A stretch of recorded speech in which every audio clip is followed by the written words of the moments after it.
لعبد الله وهذا للابن. اضرب يا صاحب القداح، اضرب بقداحك يا أخي شبح.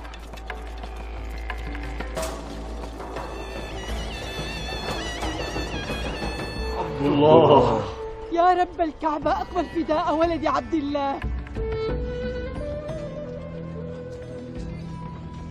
عبد الله زدها 10 من الإبل. أما أبي عبد المطلب وإخوتي،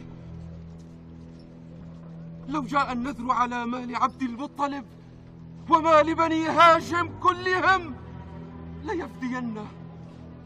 عبد الله اضرب، اضرب حتى يرضى رب عبد المطلب.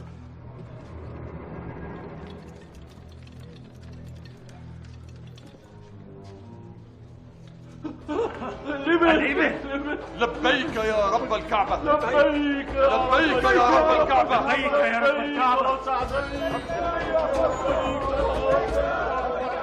أبشر يا فاطمة، أبشروا يا معشر قريش، أبشروا يا بني هاشم، قد نجا عبد الله.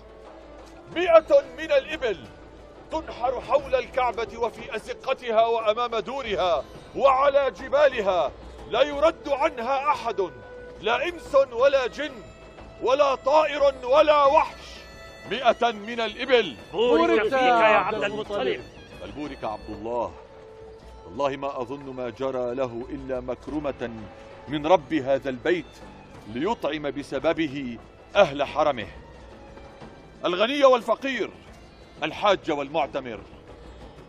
يا أهل قريش، يا بني هاشم، الليلة سأطلب لولدي عبد الله يد آمنة بنت وهب.